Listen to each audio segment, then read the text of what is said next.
This meeting will also be conducted by audio and video conference without the requirement of a physically present quorum of the Rock Island City Council due to the disaster declaration issued by Governor Pritzker.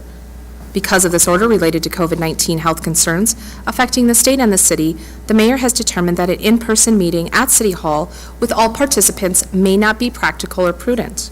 Alderpersons and staff may not all be physically present at City Hall due to the disaster, and physical attendance may be limited. To participate remotely during the public comment or public hearing portion of this meeting, please join by phone at 1-470-241-4750, PIN 223-759-260 #. Thank you very much. Roll call. Alderperson Robinson. Present. Hertz. Gilbert. Present. Swanson. Parker. Here. Poulos. Here. Healy. Here. Mayor Tomes. Here. Thank you. Could we stand for the Pledge of Allegiance? Remain standing for a moment of silence. Pledge allegiance to the flag of the United States of America and to the republic for which it stands, one nation, under God, indivisible, with liberty and justice for all.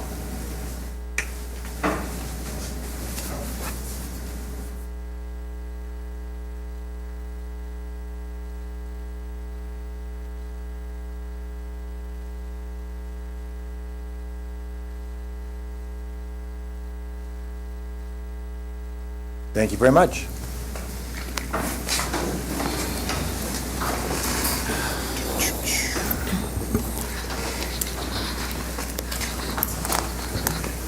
Thank you. All right, next item is public comment. We have a few people that signed up. Start with Jack Hughes.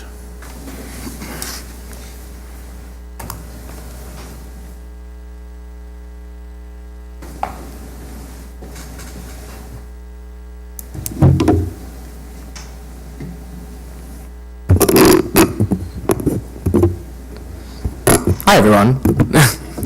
My name is Jack Hughes. I'm a current student at Augustana College, where I'm studying environmental studies and geology. I'm also the vice president of Augustana College's Sierra Club. This summer, I'm doing water quality management assessment with the Upper Mississippi River Research Center, sponsored by Augustana faculty members, and we're currently partnered with the city of Davenport, where we're going to streams in the Upper Mississippi River watershed, performing research and assessing certain water quality factors. Dr. Guidi, who is one of the head faculty members sponsoring my research, reached out to me previously in the month of June, asking if I could come and attest to a lot of Nicolina and her organization's goals through the proposed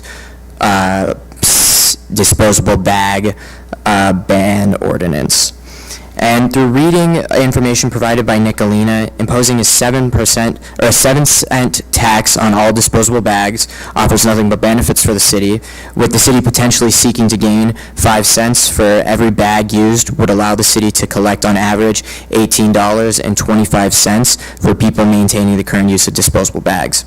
Although the goal of this tax, as I'm sure Nicolina outlined, is not to make money, but to encourage members of the community to change their habits so that we can all live in an environment that boasts health and beauty. Throughout the summer and the past summer, working with the Upper Mississippi River Research Consortium, which is unfortunately a mouthful, I've traveled to many streams in the Upper Mississippi watershed, primarily in Scott County and Rock Island County. And unfortunately, every time that me and the team of researchers deploy into these areas that often take at least 10 to 20 minutes to hike to, you could probably count at least 60 plastic bags and other miscellaneous plastic products that just plague the area of these once beautiful streams that flow into the Mississippi. And as Nicolina discussed in her presentation, all of these plastic products decay into microplastics, many of which are all endocrine disruptors, as I'm sure many of you are aware of. even leaving, say, a package of plastic bottles in your car as a safety precaution when traveling, leaving those plastic bottles in your car as long as 2 months allows the chemicals within those plastics to decay, and then those can go into, those then become endocrine disruptors, which eventually and most recently have been studied to be very harmful to reproductive health. I find it very imperative that communities such as ours serve as examples and or set an example for future communities. As much of the research provided me by Nicolina indicates that while this community would not be the first to impose such tax, communities that have experienced large-scale success, the primary example provided by me by Nicolina is our obvious big city neighbor, Chicago, where in 2017 a study was conducted that determined the effectiveness of the disposable bag tax, and results indicated that a disposable bag tax allowed customers' use of disposable bags to drop by 40%. And as a transplant member of this community, I'm originally from Lubbock, Texas, and so I've gone to Augustana for 2 years now, and we've tried really hard to find a way into communities such as this, and with River Action and Sustainable Action that seems to be pretty prevalent in this area. I hope that the council will vote on such disposable bag ban and make a decision that models much of what I believe future communities want to achieve. So, thank you. Thank you very much. Matt, are you going to speak? Okay. Lori McCullen, is it? Literally a bag lady today. Hi, Lori McCollum. I'm from Rock Island. I'm here representing Progressive Action for the Common Good, and I'd like to read part of the letter that I sent to Mayor Tomes back in May in support of Nicolina's Turtle Project. We are writing in support of Nicolina Pappas and her request to consider a tax on single-use bags, as well as a ban on vendors and restaurants using plastic straws within the city of Rock Island. As you know, plastic pollution is a serious problem for the Quad Cities based on the data collected by the Mississippi River Cities and Towns Initiative, Plastic Initiative. They found that plastic waste comprised 75% of the litter in our Quad City area, suggesting that it's also the primary litter that works its way into our waterways, causing toxins and microplastics to advance into the food chain, and then we eat it. I don't know if you're familiar with this statistic or not, but the average American consumes the equivalent of a credit card's worth of plastic every week. Production of plastic has increased by 300% in the past 30 years, and most of these plastic products either can't be recycled or are never recycled by consumers. Single-use plastic products are the low-hanging fruit because they're unnecessary for most people. It's simple for people to reutilize reusable bags. They simply need motivation. Placing a tax on single-use bags is an economic incentive without placing economic constraints on stores. Funds collected through these taxes could be used for pollution reduction activities and to support stores in selling cloth bags or advertising the policy. The UK, the EU, and Canada have all outlawed single-use plastic. And the U.S., I think, is going to eventually get there. The question is, how much do we want to be the leaders in that, and how much do we want to wait until it's imposed upon us? And here in the city of Rock Island, this is how much plastic litter I collect every week, sometimes twice a week, walking from Saukey Golf Course to Blackhawk Road and back. That's a lot. 90% of that's plastic. It's unsightly, it's unsanitary. I'm sure that the people out doing your mowing are not happy about having to deal with all of that because it shreds and then goes everywhere. It goes down the storm sewers. I'm sure if you started studying what's going on in your Public Works Water Department, you would find all kinds of plastic contaminants. And we draw our water from that river that we consume. I'm hoping that you will seriously consider this proposal, but at the very least, I hope you will set up a task force if this is something you want to investigate in more depth, that could be made up of business people, citizens, and public works staff who could look at all of the pros and cons of this proposal or maybe come up with a modified proposal that would address this pollutant in our area. Thank you. Thank you. All right, is it Terry Simpson. Simpson? Simpson. Stimson.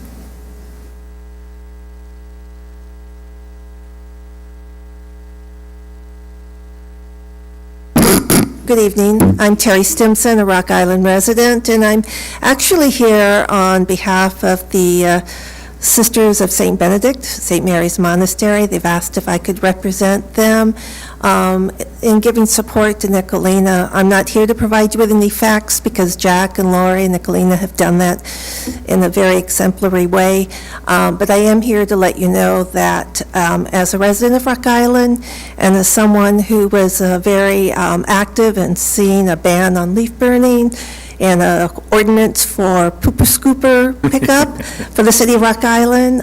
This is just another great effort environmentally to improve the visual attractiveness of Rock Island.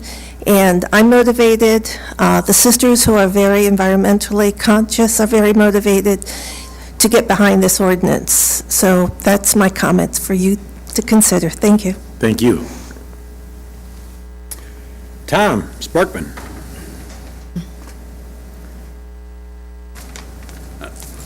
Tom Sparkman, 16th Avenue, 1600 18th Avenue, Rock Island. Kind of have a trash theme going here tonight. So I live right across the street from Longview Park. The night of July 4th was a horrible night for me and my family, and also then our neighbors too.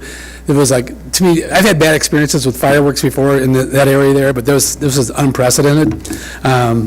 It was just, I felt like I was in a war zone. I'm sure other people had similar experiences, in their areas of town, but it was horrible. It felt like, is it percussion or concussion bombs going off? And, I've witnessed people lighting small little, I don't know what they were, but they were highly explosives too, and they left scorched earth the next morning. It was just a really bad night. I went over and confronted the people, and the people were nice enough to say that they would, be done by 10 o'clock. And so I took that as a small victory. Went back to my house, sat in the chair, kind of guarded my house until they left. And they cleared out at 10 o'clock, but that next morning, I went over there at 5:45, and that place was a disaster zone. It was horrible. A neighbor and myself, he grabbed a snow shovel, and we just started kind of piling all the trash together in small stacks throughout. We were working on it for an hour and a half, and finally, Mark Cicerone, is it, the horticulturalist? Yeah, DeMarc, yeah. He pulled up, and he said he contacted our friends at Public Works, and Public Works would be up to finish up, and they did a great job. Like 2 hours later, it was all gone. I shot an email off to Judith, and Judith was very responsive. She shot my email off to Chief Lindell, and he responded. And the two things I want to talk about is that, number one, he said complaints are down this year, which I totally believe because I walk the park every day and I pick up all the trash, and there was hardly any firework trash this year up until July 4th. So complaints are down, but the process, what he described is how they enforce it. Citizens have to call 911, police come out and they issue a warning. Then if they get another complaint about it, the police come out and they might write tickets. I feel like in a public space, like a public park, also I hear Aldi's parking lot was a disaster. I feel like the police department should be a little bit more reactive to what's going on in those parks, as opposed to waiting for someone like me. I actually had to cross the street and have a conversation with people I've never seen before. Most of these people are not in my neighborhood. A lot of them were from, I saw Iowa license plates, and, definitely not my community, coming, making a major nuisance in Rock Island. So I just like to see maybe a little different process for people creating nuisance like this in public spaces, especially our parks. That's my comment. Great. Thank you. Yep. Oh, I was going to say, I have a comment to his comment. Can I do that? You got a comment? Yeah, I was just going to say. Well, I know it's been a while since council has discussed fireworks, but I do agree with Mr. Sparkman that there should be no fireworks getting set off in our public parks or on private property like Aldi and the bank too. That's just, to me, inexcusable. So, Okay. And then Virgil. Virgil Mayberry.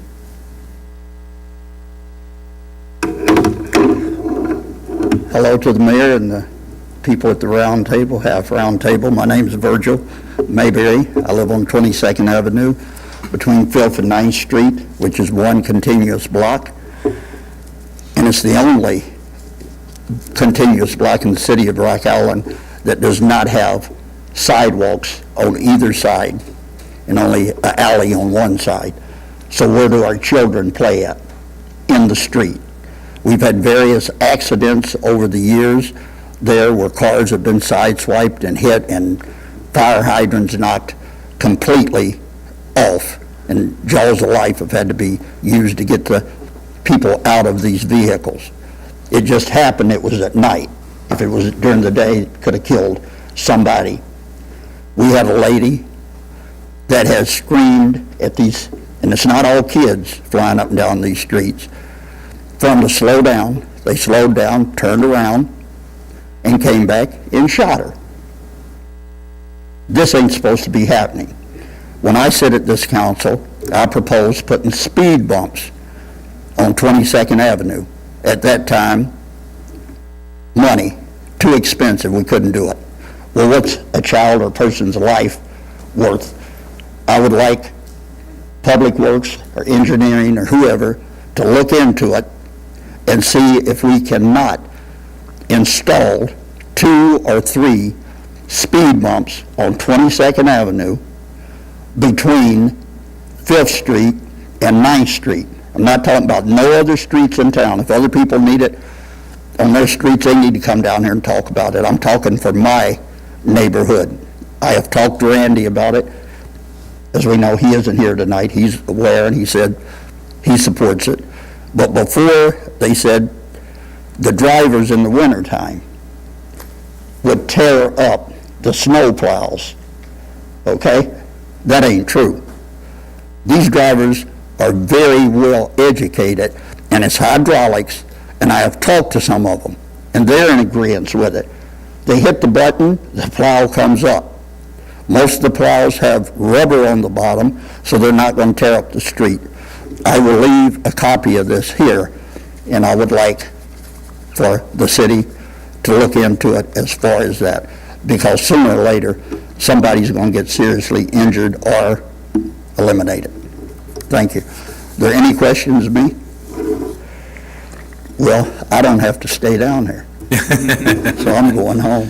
Thank you. You bet, thank you. All right. Was there anybody virtual that wanted to speak? Still doing virtual? Not hearing any. Okay. We shall move on. Minutes from the June 15th. Well, actually, excuse me, I got one item. We are going to pull item number 11 from the agenda. Item number 11 is going to be moved to July 25th. Item number 11 has been pulled and moved to July 25th. Thank you. Go ahead. Minutes from the June 15th, 2022 special city council meeting. To approve the minutes as printed. Second. Moved and second. Any discussion? Roll call. Alderperson Gilbert. Aye. Parker. Pulis. Aye. Healy. Aye. Robinson. Aye. Item number 8. Minutes from the June 27th, 2022 city council meeting. Motion to the closed session? Nope, the one above that, number 8. Motion to approve the minutes as printed, my bad. I was looking at the wrong thing. Second. Moved and second. Any discussion? Roll call. Alderperson Gilbert. Aye. Parker. Aye. Pulis. Aye. Healy. Aye. Robinson. Aye. Item number 9. Minutes from the June 27th, 2022 closed session. Move to approve the closed session minutes. Second. Moved and second. Any discussion? Roll call. Alderperson Gilbert. Aye. Parker. Aye. Pulis. Aye. Healy. Aye. Robinson. Aye. Item number 10, Rock Island update. Couple items here. Save the date. The Martin Luther King Jr. Community Center will host its 35th Annual Family Fun Day on Saturday, August 27th, 2022. The fun starts at 10 a.m. with a parade on 9th Street, followed by a Family Fun Day full of activities. The center is now accepting applications for food and merchant vendors, informational booths, and parade participants. For more information, you can visit their website. Free party and movie at Hodge Park. This Friday, July 15th, 2022, the Rock Island Park and Recreation Department is hosting a free party and movie at Hodge Park located at 35th Street and 22nd Avenue, starting at 6 p.m. Come join the fun with free popcorn and bounce house, crafts and games before the movie. The movie starts at dusk. From Petite Picassos to Night Owls, Wednesday, July 13th, offers something for everyone at the Rock Island Public Library. Whenever you are on Wednesday, July 13th, it's going to be your lucky day for free fun and learning. The Rock Island Public Library is offering events for budding artists, local history buffs, and fans of great outdoors. Visit the library's website for details. Blackhawk State Historic Site Summer Celebration. Come celebrate the park's 95th birthday on July 24th from 1 p.m. to 3 p.m. with the release of the second edition of their publication, 12 Moons, a year with the Sauk and Musqueam, 1817 and 1818. Stick around for refreshments, hands-on activities for the whole family, guided tours, and the Native American drumming by local drum group Thunder Medicine. Registration is not required. Visit their website for further information. We want to hear from you. The City of Rock Island seeks public input on how to invest once-in-a-lifetime American Rescue Plan Act, ARPA, funds. The survey can be completed online at the city's website at www.rigov.org, or paper copies are available at Martin Luther King Center, City Hall, or Downtown Public Library through July 25th. Please fill it out. We want to hear from you. Item number 12. Presentation of the Auditor's Annual Comprehensive Financial Report for calendar year 2021. Righty. Good evening, Mayor and Council. Tonight is a very exciting night for me. Presentation of the audit. It marks the end of a 6-month-long process. And I would have to say, after about 14 years of managing the audit, that this year was very challenging, but the finance staff and departments, we all pulled through to get it completed, maybe down to the wire, but we got it done. So I'm also happy to say that we have hired a replacement that will be managing the audit instead of me. Jessica Sager is a new finance manager. She's going to be overseeing the audit. She will manage the accounting area of the finance department. And she comes from Cherry Hills Village in Colorado, where she served as the finance director. So I am very excited to have her as a part of our staff. So at this time, I won't delay. I'm going to go ahead and introduce Jamie Wilkie, partner with Lauterbach and Amon, to present our audit.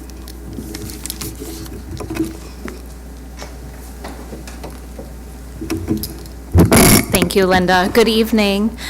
We do have for presentation this evening the December 31st, 2021 Annual Comprehensive Financial Report. I see many of you with the very large documents in front of you, so we do have about 250 pages included in this year's audit. My goal this evening will be to provide some key highlights, some page number references that will likely be of interest to council, and then certainly open it up for any specific questions that you all might have as well. Make sure this is working here. There we go.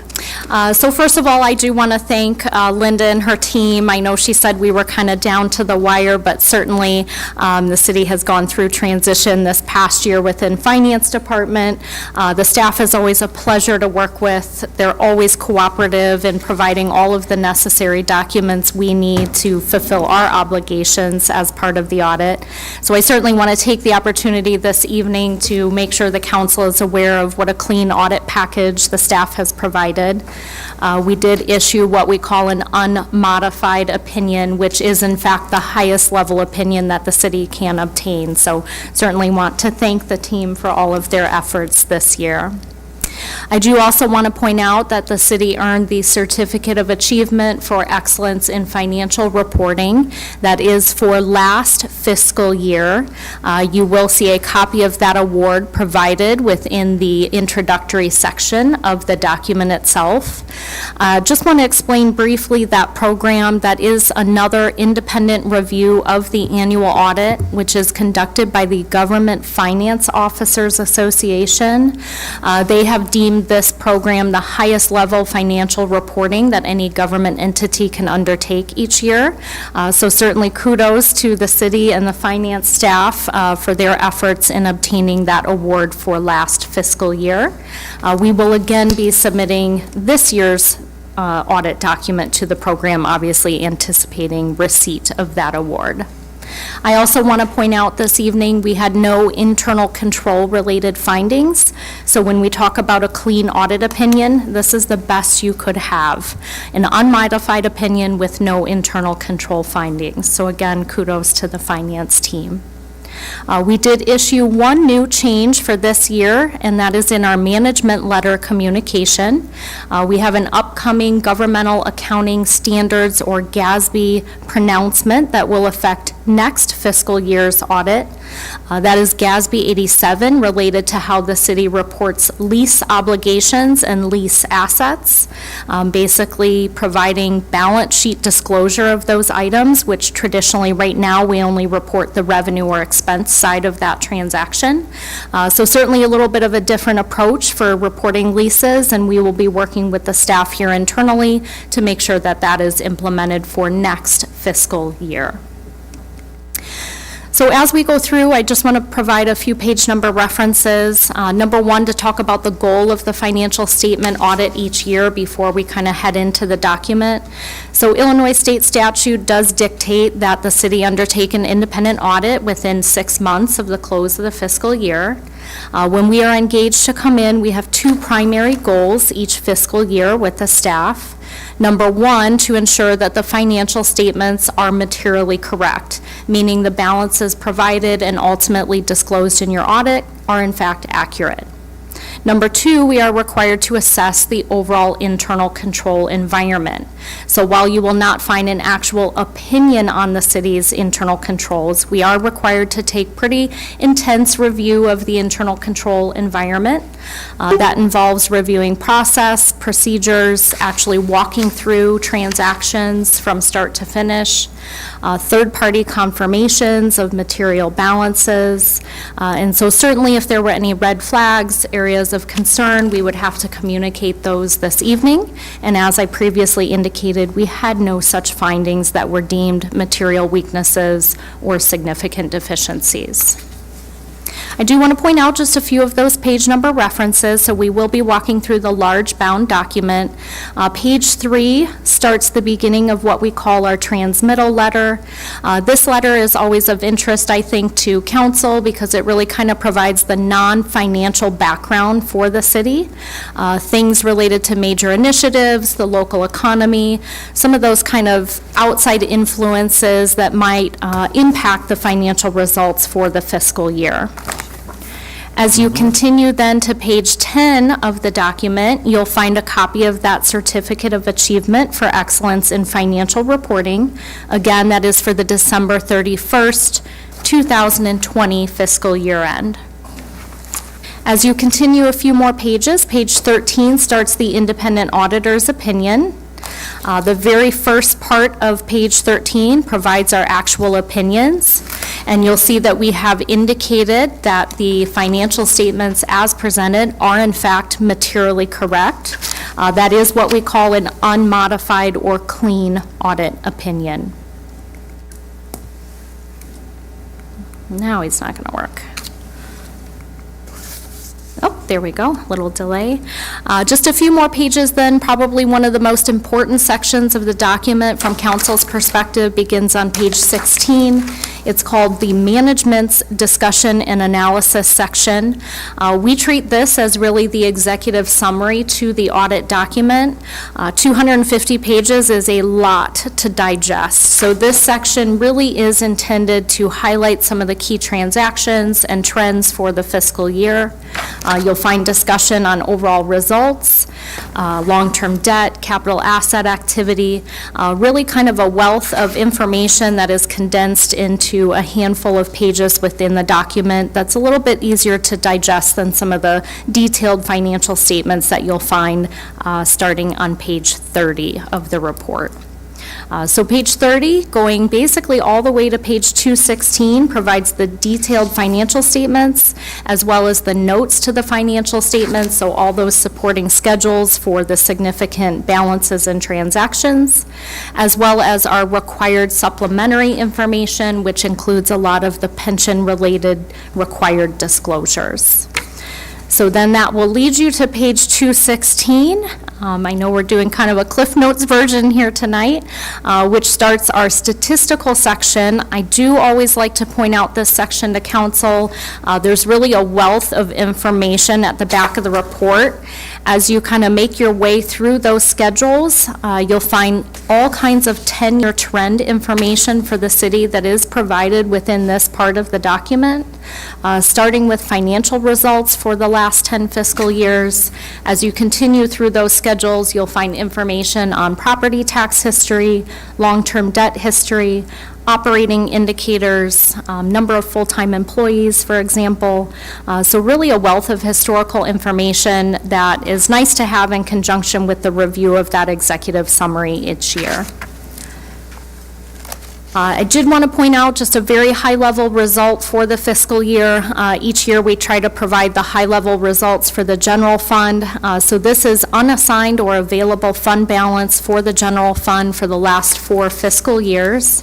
You'll see that the last couple of years, we have seen improvement. Hard to see those numbers up there, but I believe just north of 13 million. As we look at available fund balance, oftentimes governments compare that to expenses each year in the general fund. So what is your reserve ratio that you have in available fund balance? I can tell you that fund balance represents about a 4-month reserve within the general fund as you look at operating expenses. So that is the final result for the fiscal year in the general fund. Very quickly then, we are required to issue a couple of client communication-related letters each year as part of the audit. Really nothing to communicate here because we had no internal control-related issues, so we have issued what we call our standard SAS 114 letter, which basically indicates we had no issues during the audit. And then in our management letter, as I indicated, the only change for this year is that new pronouncement related to our lease reporting for the December 31st, 2022 fiscal year. So really, just to reiterate, clean audit process, clean audit opinion, no internal control findings, and always a pleasure to work with the staff here. So we appreciate your time, and I'm certainly happy to open it up for any questions. I've included my contact information as well. I know sometimes once you finally have a chance to digest those 250 pages, those questions come up. So please feel free to reach out at any point in time. Do you want a question? Go ahead. Okay. First, I just would like to commend Todd and Linda for including a statement in their introduction to the audit on page 7. The city's 5-year projection for the general fund indicates that the cost of providing services is increasing more rapidly than the revenue to support them. I just appreciate that truthful statement, and hopefully we will discuss that during the budget process. The question that I have primarily is about, I always am interested in the debt and liabilities.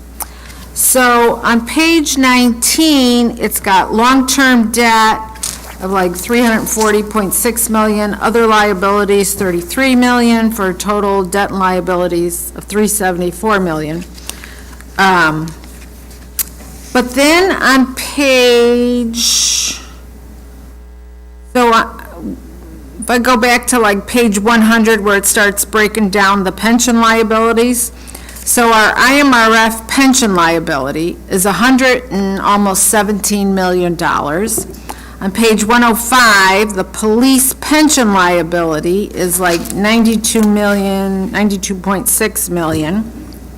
And on page 110, the fire pension liability is $76.7 million of liability. You add all those three up, it's 286.1 million. And then you add in debt from another page, which was 159.3 million, comes to total debt and liabilities 445.4 million.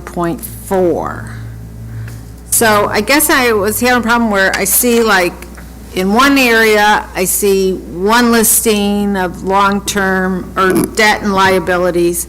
Sure. And then when you go further, it's got different numbers and a much bigger number. So I'm like, which is, So I think they're all the same numbers. I do want to clarify, IMRF is not a liability, it's actually an asset. Okay. So that may be part of the mathematical, the sign going kind of the opposite direction. So a couple of page number references that are easy to kind of see those pension obligations, and I can kind of talk about how it rolls up to that front schedule. Starting on page 121, 122, you'll see IMRF, the very far right column, provides that asset number. It's why it's a negative on page 122. I noticed that, yeah. And then police pension is provided on page 124 for December 31st, 2021. And actually, these pages will provide the last kind of 10 years of history for these numbers as well, which is why I think they're always a good place to spend a little time. 92 million there. And then fire pension is, the next two pages, 126 is 76.7 million. So I will tell you, everything from the back of the report does roll to the front of the report. So that long-term liability that you referenced on page 19 has a number of components. And there are some schedules provided in the notes to the financial statements that do in fact total that if you remove the IMRF asset component, if that makes sense, since the sign is going the other way. So I remember from last year's audit that, so we had debt of 140 million, and we had liabilities, which included pension, but other liabilities, of 205 million, for 345 million. So just give me like the numbers, where are we at today? Debt, liabilities. So the biggest component is your police and fire pension obligations. Right. And I can tell you the biggest reason why your debt has increased is your police and fire pension obligations. Okay, so like last year, though, there was a page in the audit where the debt was, mostly the general obligation bonds we're paying and our IEPA loans. The liabilities were mostly pension liabilities and other future liabilities. So page 89 provides all the detail in the notes of your long-term debt. And the figure that's towards the front of the report on page 19 that I think you originally referenced would include basically all of these components with the asterisk of removing that IMRF asset because we treat it as an asset on that balance sheet. But we do have to disclose it because it's pension-related and typically long-term debt, if that makes sense. So compensated absences would be a component of long-term debt. That's your earned but untaken vacation time as of December 31st. You'll see the police pension fund increased from 87.4 million to 92.6 million just in the current fiscal year. And the fire pension fund went up from 72.8 to 76.7 million. Those two alone, are really part of the key driver of the increase in total liabilities. Also included are our OPEB obligations, that's retiree health care future costs. So that is about 17.7 million of additional liabilities. And then you have your traditional debt, I call it, your general obligation bonds, and your, we do have a small asset retirement obligation. So that's your governmental activities at page 89, the top half of that schedule. And then the bottom half provides the same type of detail, but for your business type or your enterprise funds. So again, we'll have compensated absences, that healthcare retiree, your traditional capital leases, bonds payment, bond payments, et cetera. So the beginning balance column has not changed from last year's audit. Right.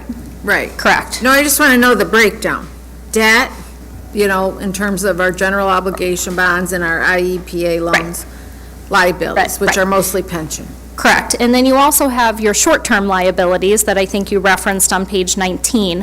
One of the biggest changes for the city this year is your ARPA funding. We've actually deferred that revenue recognition because you guys haven't determined all of those expenses. So that is actually within the liability section of your report on page 19 as well. So you're going to see about a $13 million inflated liability number from last year simply because we haven't yet recognize that revenue for the ARPA programs. So between that ARPA increase and the pension obligation increases, that's where you're seeing the adjustment from last year to this year, when you look at total liabilities as well. That's all right. You're still not answering the question that I want, but that's I okay. apologize. I'll go through and break it all down again. I just want to Okay. know how much debt versus how much liabilities. But in terms of debt, our general obligation bonds, other than the Watchtower bonds, are there any other general obligation bonds where we're only paying interest, not principal, because we can't afford to? So the debt schedules are provided starting on page 191, all the detailed debt schedules. So you. It's hard, yeah, it's hard to discern those because, we don't have the information of which one, the purpose of those bonds were. Sure, So- sure. So I got to get with Linda and go through each one. Sure. Yes, there are a couple bonds that don't have principal payment. They're kind of backloaded. Typically, that is done to balance the tax levy related to debt service as new issuances come on the rolls. So I noticed that one other thing, so for police and fire, in terms of, it's a percent, where do I have those notes? A percent of the covered payroll. So IMRF is only 11.2% of the covered payroll, but police is 78.62% and fire is 78.42%. And I remember, it wasn't that long ago that those were under 50%. So are we rapidly increasing to where we're going to be paying 100% or more of covered payroll for pensions? I would say that's probably more of an actuary question, so I don't want to steal their okay. thunder, but that's okay. But what I can tell you is, yes, that has been increasing over time, and part of that is to manage the percent funded, which were included on those pages we referenced before, to make sure that that percent funded is increasing each year to hit that statutory requirement of 90% funded by the year 2040. That's one of the things that we hope that the consolidated funds will reduce is the percent of unfunded liability. Unfortunately, based upon the underfunding by many communities throughout the state that are in the same position that we're in. So we look forward to some upward trends in that regard. Yes, they have the opportunity to invest in hopefully some higher yield type securities. Yes. I don't look forward to seeing what the status of our investments are after this year. We've already lost, in 2021, we lost 81,000 of our ARPA money because of the investments. Thank you so much. Thank you, and I'm happy to follow. I apologize if I didn't officially answer your question. I'm so sorry. I'll calculate my numbers. Sure, and then that'd be I'll great. send them off to you That and would be say, are great. these the correct That would be numbers? great. Any other questions? Thank you. Thank you very much. Thank you. Very informative.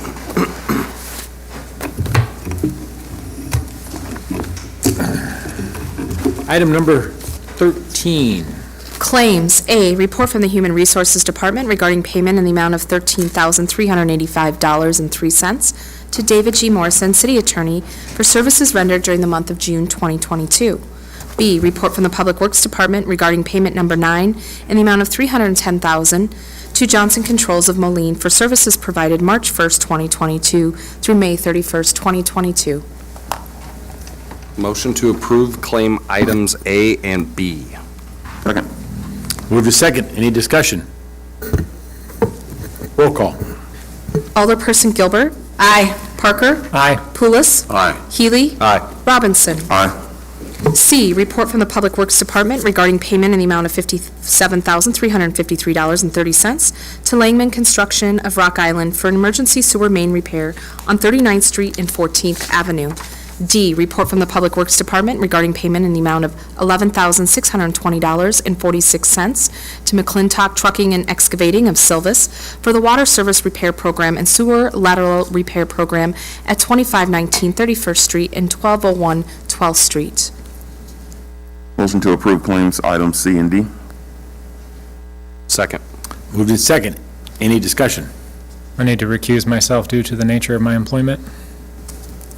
Roll call. Alderperson Gilbert. Aye.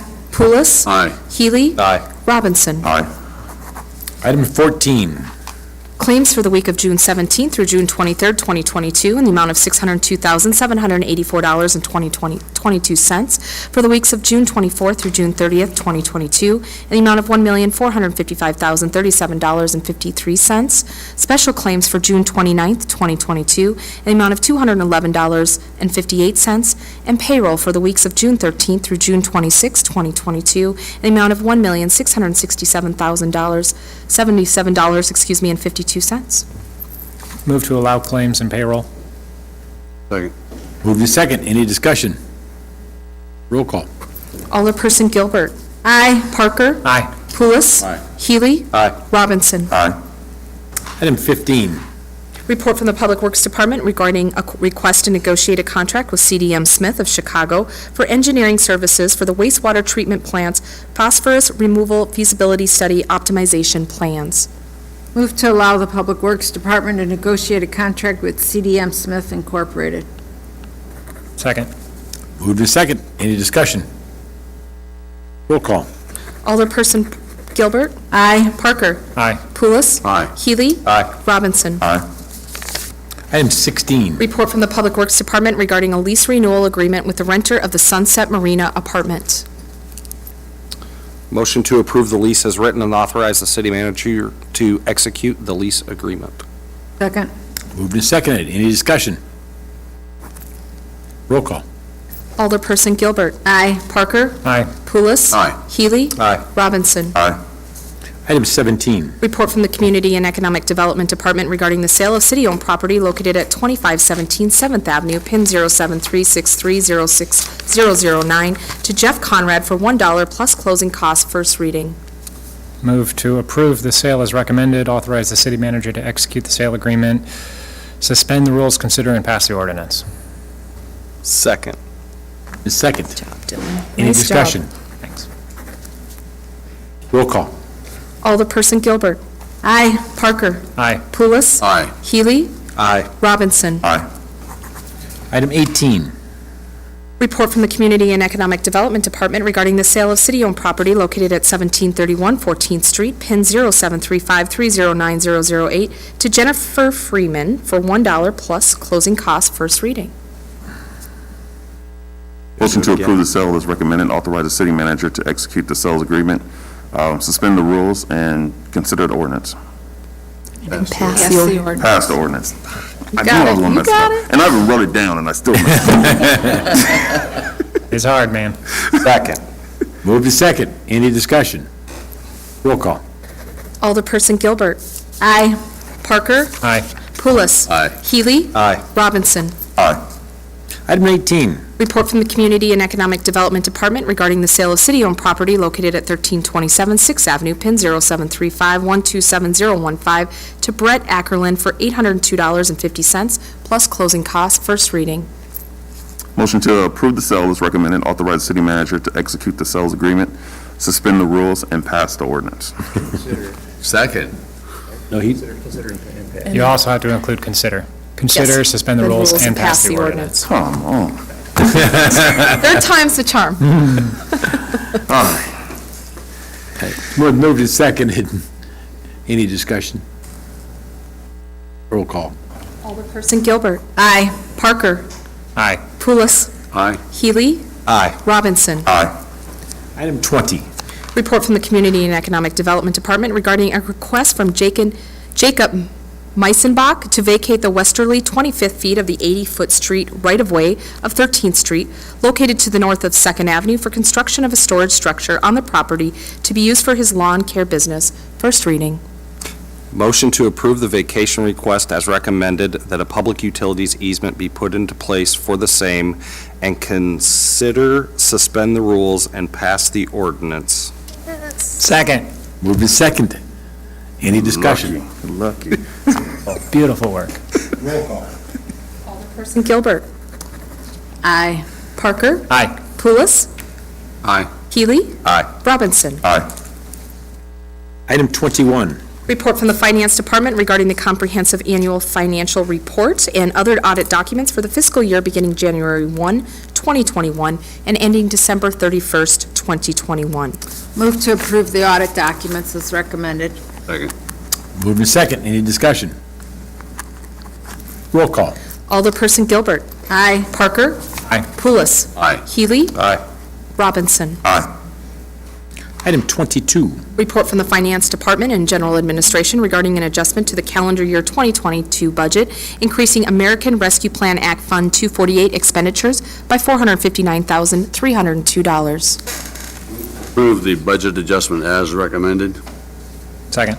Moved and seconded. Any discussion? Yes, I have some that I'd like to at least bring forward. Some of the items listed there, I want to make sure that we're doing what we intend to do here with regard to the salary, percentage of salaries that are going to be part of our ARPA manager and our Communications specialist. communication specialists. To that regard, what percentage of that is going to go to which? Can we discuss that, or can we at least, I want the public to know as well. The dollars you see here aren't for the full year, they're for a portion of the year for both positions. Your question is, maybe you could clarify it for me. So, part of the salary for the ARPA manager is going to come out of city budget. Yeah. Because there's a combined role with our ARPA manager and the ARPA management portion. Right. So what percentage is coming out of the ARPA funding? Yeah, as opposed to the general fund. Linda, do you know the answer to that question? I think it primarily relates to Samantha's. Correct. It's an 80-20 right now. Could she So still 20% perform- city clerk, which is our general fund, and then 80% ARPA. She still performs some city clerk functions, so. And with regard to the communication specialist, will that roll over next year, hopefully into a budgeted item, so that at the end of the 2024, that the need for the communication specialist will still be there? How are we going to budget that? Yeah, we'll need to transition it from ARPA to the general fund eventually. I don't think it's next year, though. There's going to be several years where it'll be paid for by ARPA. By 2024? Yeah. Has to be 2024, budgeted but 25. spent through. Yeah. Use ARPA funds. Through 2025? 2024. Okay. They have to be allocated through the end of 2024 and expended by the end of 2026. When we're talking about personnel salaries, you're correct, Mark, it would have to be 2024 that would have to have been. Okay. So then, calendar year 2025, we would have to make sure that the communications specialist is budgeted. And I don't have a problem, but I just want to make sure that we're transparent, that, that in what we're doing and why we're doing it. Well, and I can too, once we get really moving on ARPA and start allocating, I can break down those, plus we don't have the communications person yet, so I don't know how much they're going to make and with benefits. We Right, can break right. that down for the public in the ARPA budget and put that on the website to make sure we're transparent with that. Right. We're creating a position, how are we paying for the position in the future? Right. Right. And then last but not least, and I talked to Mike Bartels about this morning. I mean, the project, the Beltway project, we had already discussed that at a previous meeting, that it's just a matter of now we're finally getting it done. So I didn't have a problem with that, and Mr. Bartels explained it to me, you know, how the breakout was, or reminded me, because I know we had previously discussed that. So, didn't mean to be a pain, but I did want to make it open to the public. Okay. Any further discussion? Roll call, please. Alderperson Gilbert. Aye. Parker. Aye. Pulis. Aye. Healy. Aye. Robinson. Aye. Item 23, Report from the City Clerk's Office regarding a request from Bally's Quad Cities for sound amplification on Saturday, July 16th, 2022, Friday, August 19th, 2022, and Saturday, August 20th, 2022, from 6 p.m. until 10 p.m. as part of a series of lawn concert events. Motion to approve the sound amplification permits as recommended. Second. move to second. Any discussion? Roll call. Alderperson Gilbert. Aye. Parker. Aye. Pulis. Aye. Healy. Aye. Robinson. Aye. Item 24, Report from the City Clerk's Office regarding a request from Greater Antioch Baptist Church, 929 14th Street for sound amplification and to close off 10th Avenue between 14th Street and 14.5 Street on Sunday, July 31st, from 9 a.m. to 1 p.m. for an outdoor church service. Motion to approve the application for street closing and sound application request as recommended. Second. move to second. Any discussion? Do they have a backup date for this, just in case? I think they'll just go inside if, They'll just go inside. I hope it happens, that's why. I mean, should we? they've done it before. Should we create a backup date for them, is what I'm saying. Hard for us to do that. isn't it? No, I know. Roll call. Alderperson Gilbert. Aye. Parker. Aye. Pulis. Aye. Healy. Aye. Robinson. Aye. Item 25, Report from the City Clerk's Office regarding a plaza activity event application from Steve's Old Time Tap for the 10th Annual CCKMA Car and Bike Show on Sunday, August 21st, 2022, from 9 a.m. until 5 p.m. with street closures of 17th Street between 2nd Avenue and 3rd Avenue, and 3rd Avenue between 17th and 18th Streets. A request for the outdoor consumption of alcohol in the fenced-in area in the adjacent parking lots, a request for sound amplification, and a request for the waiver of the permit fee for a charitable fundraiser. Move to approve the event and requests as recommended, including street closures and waiver of the fee, subject to complying with all plaza and liquor license regulations, and subject to being closed down early if complaints are received. Second. move to second. Any discussion? I will need to recuse myself from this vote. Roll call, please. Alderperson Gilbert. Aye. Parker. Aye. Pulis. Aye. Robinson. Aye. Item 26, other business. Anything good for the cause? I would like to congratulate the Blackwater Gamblers for winning the Central Region Tournament. They hosted the tournament the first time in 5 years, and the comments that we received about Ben Williamson Park, we had people coming in from Indiana and Michigan and Illinois up by Chicago area. They were amazed to the improvements that have happened down in that park. And a lot of that credit goes to our Parks Department for working with us and helping us to make that a better place for tourism. About 5,000 people showed up, and we have a replay of that in the first weekend in August. So, yeah, the Blackwater Gamblers, they won the tournament by 25 points based out of 2,500, and they beat the two-year national champion in the process.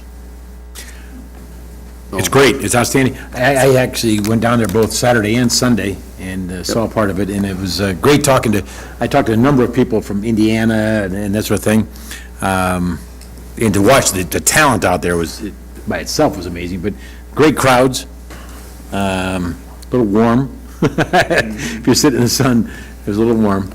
The ice cream sales were phenomenal. Yeah, it's exactly. They were good. But, it reminds you and everything else on tourism and everything else of what that does. It's amazing how, the people from out of town, they were talking about going back to the hotel room and where they were going to eat and that sort of thing. And so I compliment them. That's a great job in bringing tourism in and putting the Rock Island on the map. And Again. they were impressed that some of our city officials came down and actually showed interest in home team. So that's always a plus. It is. I would like to talk and say about the ARPA surveys. I know we've been getting feedback and all that. I know the mayor had said something about it earlier. Sam, would you like to kind of go over a little bit about where we're at and what we have going on it?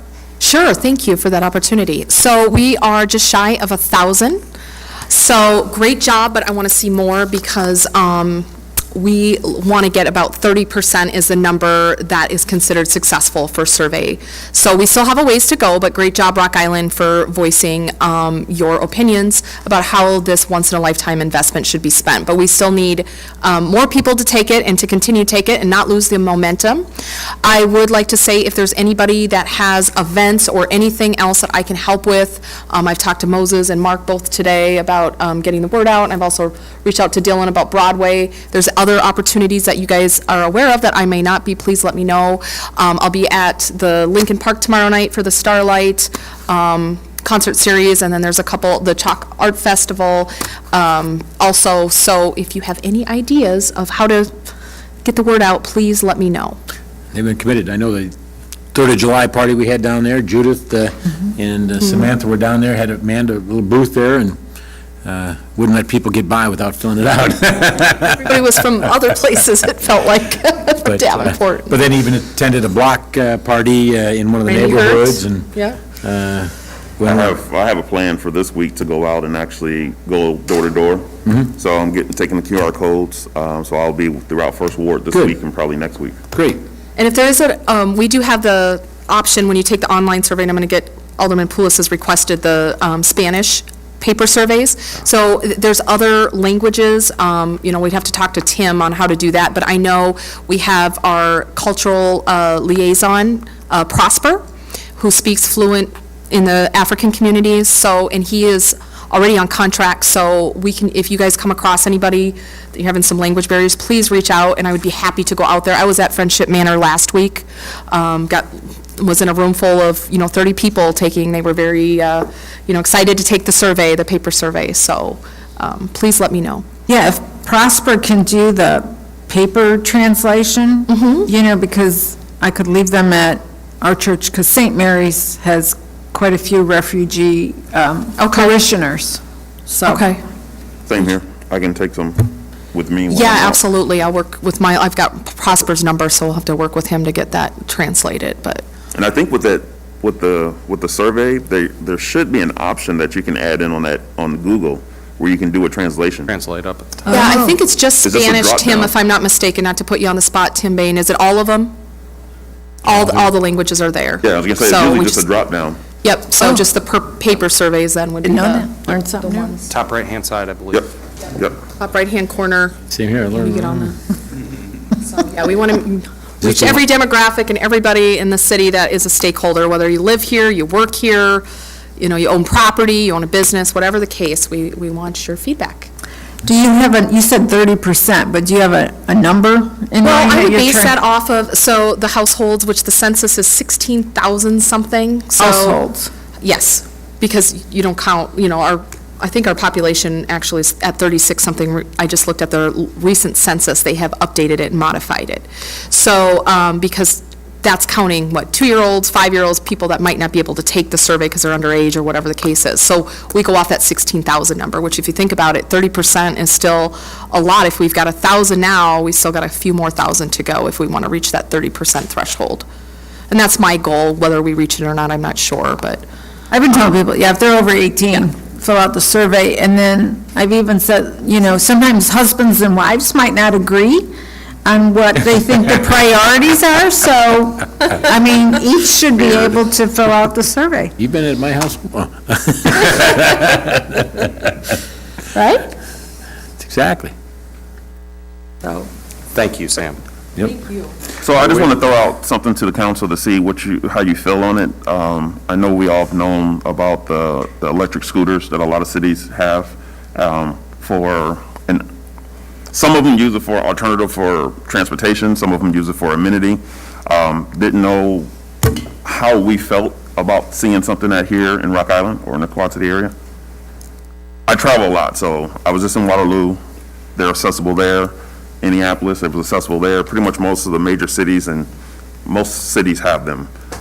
It's just like a little tourist attraction where you can get on and ride around the city. Some of them have geotags where you can't go outside of a geographical area, so you won't have them all over the place.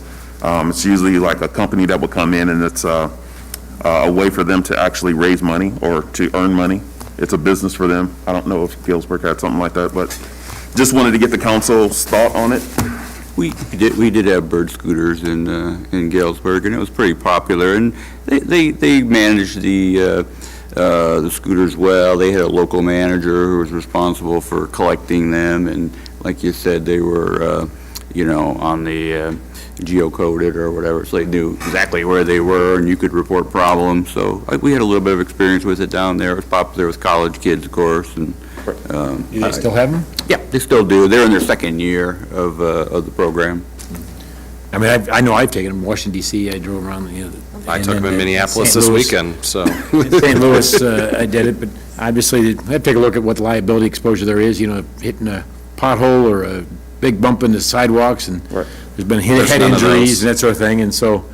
Or who runs it?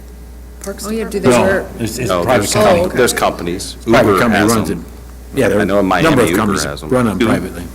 In Miami, I've taken them, Uber actually has them, Lyft has them. Yeah, it's Yeah. usually it's like a Bird, lease. Bird. Someone, say if I do it, I will lease them through Bird, and I'm responsible for picking them up, charging them, placing them back, servicing them.